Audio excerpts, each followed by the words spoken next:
Thank you very much, everyone, for joining the Protective and Social Services Committee being held today, May 24th, 2022. We have no delegations, but we have 2 reports, and I'll move on with the Director Services Area Report, Mr. Chris Manuel. I thought I would just go with one name. Thank you, Mr. Chair. So in Community Social Development, they report that Seniors Week is going to be June 6th to the 12th this year. And FCSS regional teams will be joined by community partners in welcoming seniors to a free tea on June 6th at the Bonnett's Energy Center from 10 a.m. to noon to kick off the week. Additionally, it looks like Mr. Yad Minhas has been appointed as the Vice Chair of the Grande Prairie Local Immigration Partnership Council. So good to see Mr. Minhas back. And Enforcement Services, a number of community events they've been involved in, including what they call a birthday drive-by for a 4-year-old boy that just had 2 major brain surgeries and has some immunocompromisation. But enforcement was able to send 5 vehicles as per his wishes to do a drive-by on his birthday, so glad to see they could support that. Officers also participated in McHappy Day at McDonald's, again supporting the Ronald McDonald House charities. On an operational note, enforcement's reporting a significant number of excessive speed infractions occurring in areas throughout the city. I have a list in front of me here that shows several instances of speeds of around 134 to 140 kilometers an hour, 150 kilometers an hour in 60 kilometer hour zones. So that's particularly concerning. One of these is right in front of the Eastlink Center. So enforcement is making a enhanced presence. We'll be utilizing some additional shifts to create more operational presence in conjunction with the RCMP. But people should be aware that if you are speeding in excess like that, not only is it arrestable, your vehicle will be impounded.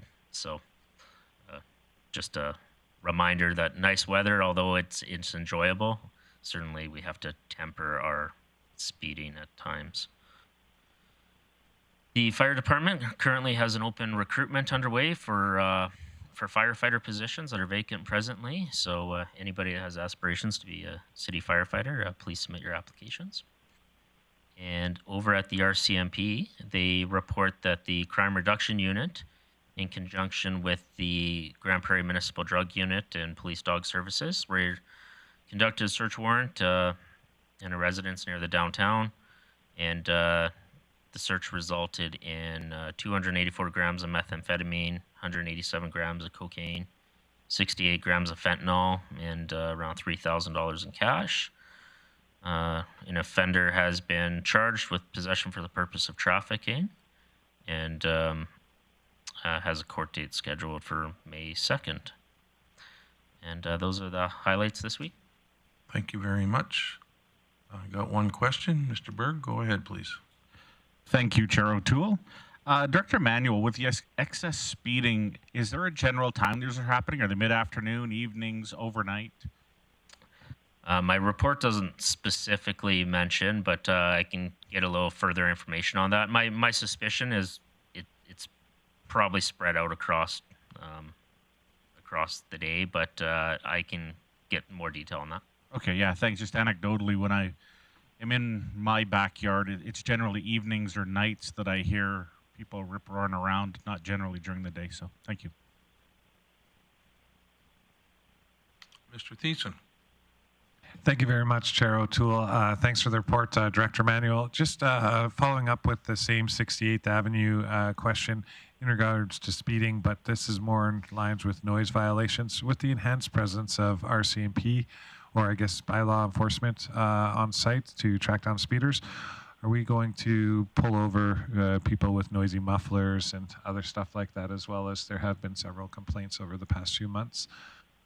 Would we be pulling those people over as well?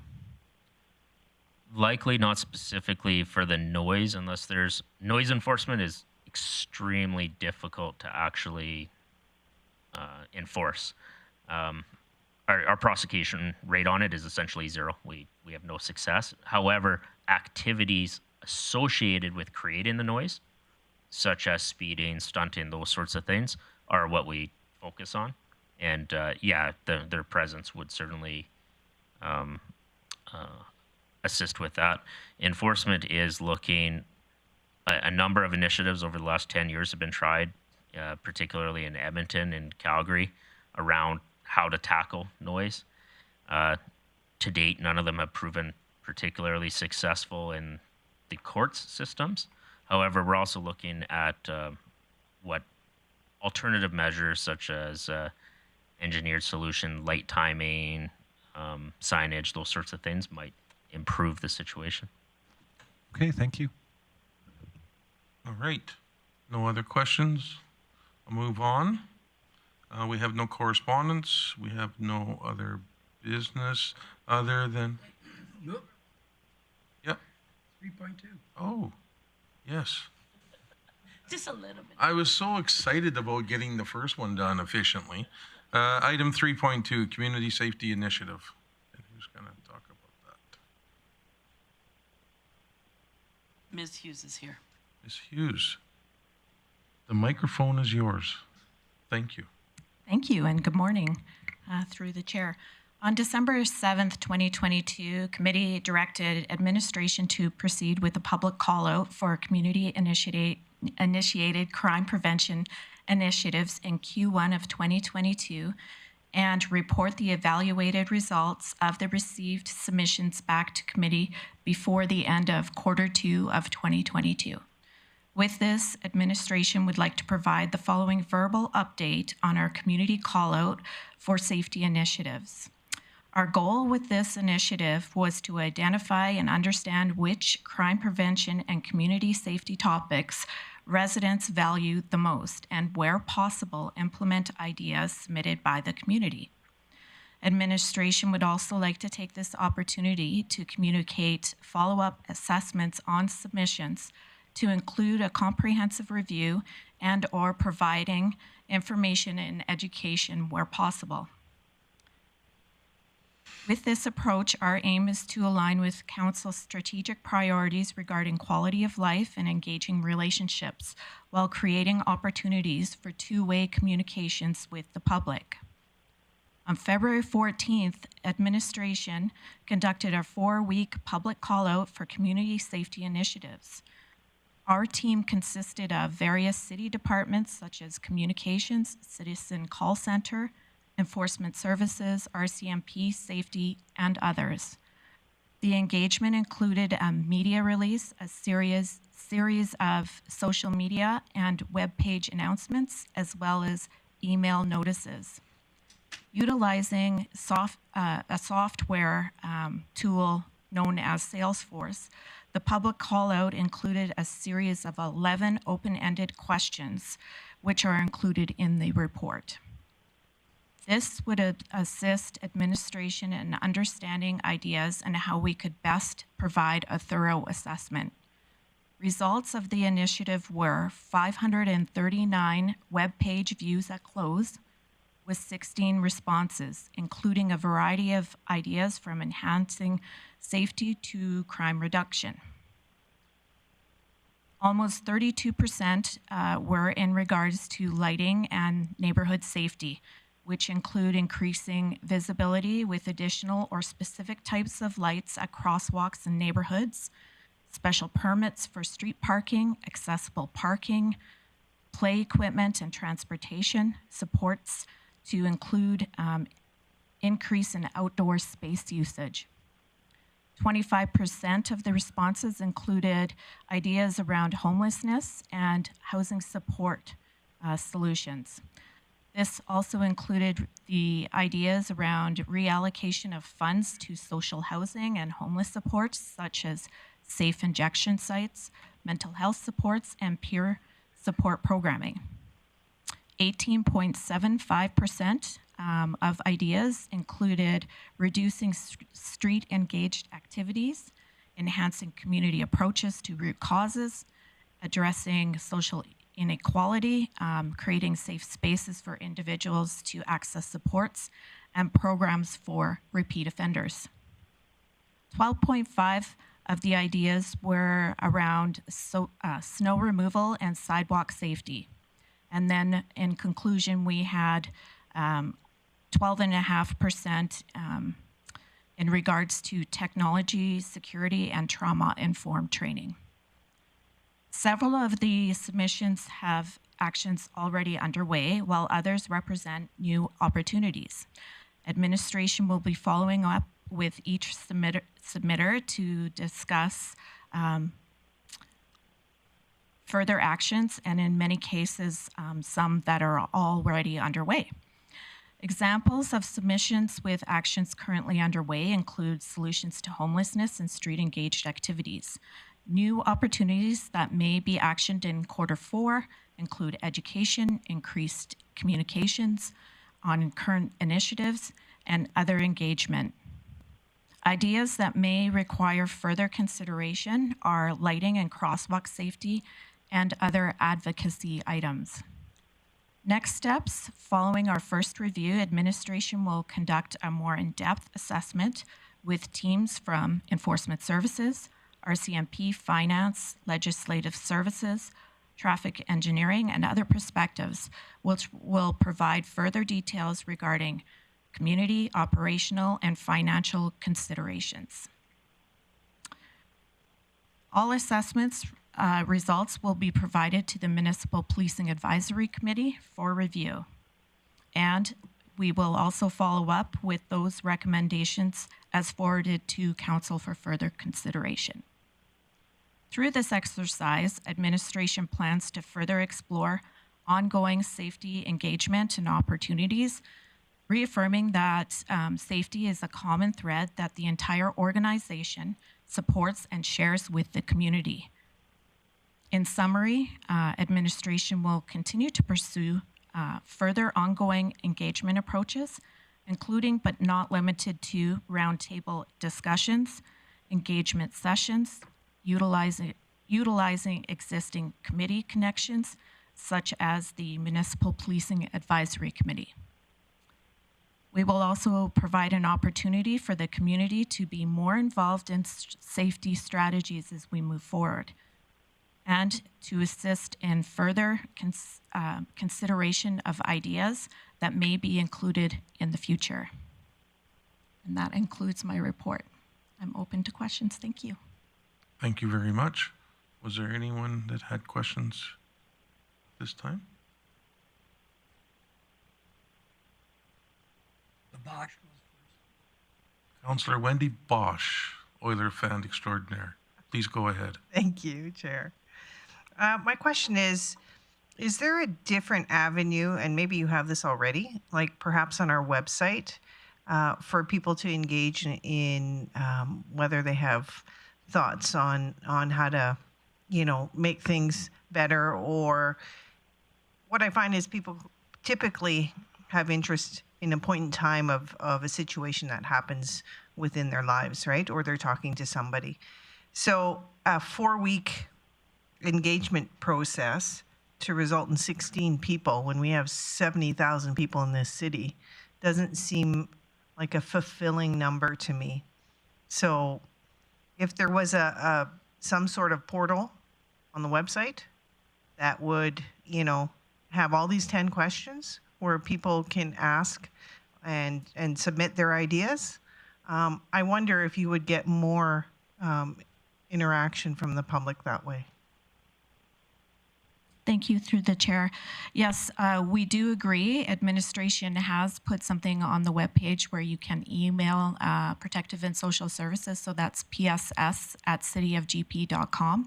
But we are working with communications on a different platform as well. I think you have to make things easy for people. We live in a world where access is immediate on our phones. So like a little, landing page that takes them directly, that is very visible on our website. I think that interaction piece, people have a lot of valuable insight in things that we may be overlooking, or maybe we could teach people about how safe our community is by responding to them. So anyway, I would like to see that.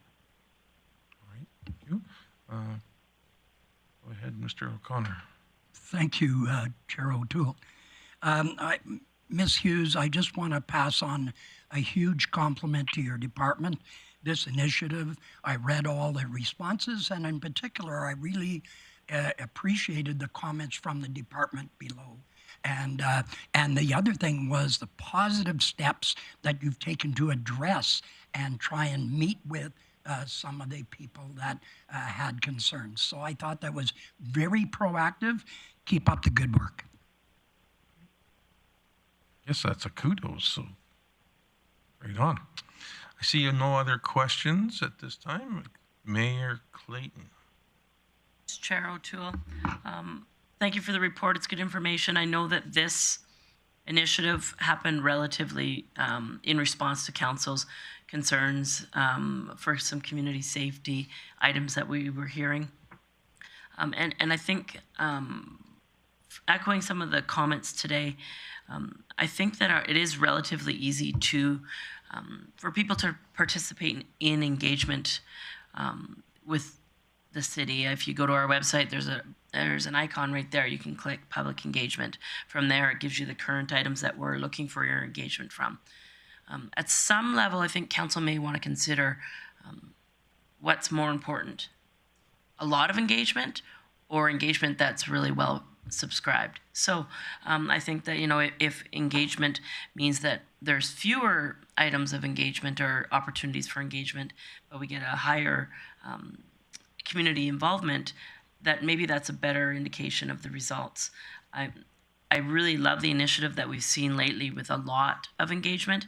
I just know that this community, being a young community, we're extremely busy. The average age in Grande Prairie, approximately 31, has children. People have, businesses and families and multiple businesses, and people are extremely busy. So it's our responsibility on some level to get people to engage in these surveys. But this one, an example, although the numbers were low, I think it was quite a quick turnaround. We were looking for an opportunity to be able to provide initiatives and opportunities for safety in neighborhoods, because we were hearing that people were concerned with some of the work that was happening in or lack of opportunity in our community, and work that they wanted to have their sort of touch on it. I'll take this away and think myself, but it's something for council to consider. In regards to engagement, we've discussed our engagement strategy, but at some point, are we better to engage on 5 buckets of things rather than every single thing we want somebody to give us their feedback? Because I just don't know. We hear from people regularly. I don't know if people always have the time to take a survey every time. So it doesn't mean that people aren't engaged when we see a low number. It's just maybe that one wasn't of interest to them. So thanks. Thank you very much for those comments. I see no other individuals wanting to ask questions, so thank you very much for the report. And we'll move on. We need to make a motion. I can do that for you, Mr. Chair. Thank you. All right, I would move We'll that. move on to make the motion. You're such a gentleman. Thank you so much. I would move that committee accept the report for information. Okay. That sounds good. And call for the vote.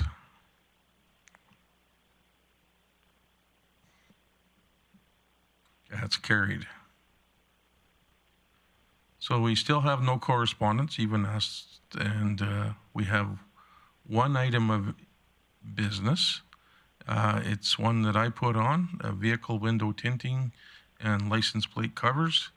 I'm just going to give you a quick little story that happened to me last week. I had a person leave from a side street, pulled out onto the bypass. His windows were all dark, could not see if it was a female or a male, could not even read the license plate because it was covered, and to my view, it was black. And I was just wondering if, Mr. Manuel, if there's an opportunity here to have enforcement services or RCMP come in and discuss the minimum that you can have for tinting, as well as what is legal and what is illegal. Is that something that we can put together? Because This guy was obviously trying to hide from the law, and he did a very good job. Otherwise, I would have documented some information. Certainly, we can have enforcement services come back and provide some information as to what the existing requirements are as per law, and maybe touch on a couple of the points. I think a lot of people think that license plate covers are utilized solely for avoiding automated traffic enforcement, but there is other implications behind not being able to see license plates, like you indicated, where if a vehicle is stolen or used in a commission of a crime, we want them to be identifiable. So there is other benefits behind their visibility. So I will certainly request and have them bring forward that information for you. Thank you very much. I won't make a motion, but I appreciate your concern as well. And we have one other comment here, or concern. Just another item of business. Although I'm not on the committee, I would ask for some direction from management, I guess. I've been approached by two people who live in the VLA, one on 105th Avenue and one on 104th Avenue. They feel that now that they're not faced with illegal parking because of the overload from the hospital, that they would like their permit process eliminated, and they don't know where to take that or what action to take. And neither do I. So if we could get some direction on that, it would be great. Mr. Manuel? So through the chair, that is certainly, so the authority to determine where that lands, the permit parking, actually rests with our traffic engineers. That being said, the only hesitation we've had initially on just pulling it down, because I agree there'd be some benefit behind it not being in play, is the initial information that we were working with as far as the repurpose of the hospital site saw that there was going to be significantly more daytime parkers when it's ultimately repurposed than there was when it was the QE2, which would essentially make the problem potentially worse as opposed to better. Just that if it's a amalgamation of offices or I guess clinical space that was outside the hospital and it's all consolidating, the belief is that the majority of the people working there and visitors too are going to occur during those peak business hours, whereas when it was a 24-hour operation, it was staggered a little bit more. So we're not actually, I think we have a lull for a period of time, which it may make sense to pull them down, but we may have to bring them back. So Thank you very much for looking into both of those. Don't think there's no need to make motions. I think we've got commitment. So there's no bylaw policy review, and we have an outstanding items list, and we have 3 items. Mr. Manuel, once again. yes, Mr. Chair, if we could have item 1173, which was spoken to by Ms. Hughes this morning, if we could remove that, the other 2 will be on track. Thank you very much. So looking for a motion to... Okay. Chris, you had your turn. Now it's Dylan's turn. Great. I would move we accept the outstanding items list as amended. This is how an efficient meeting goes. So I call the vote. Everybody gets their turn to play in the sand. And that carried unanimously. And that is the end of this meeting. Thank you very much.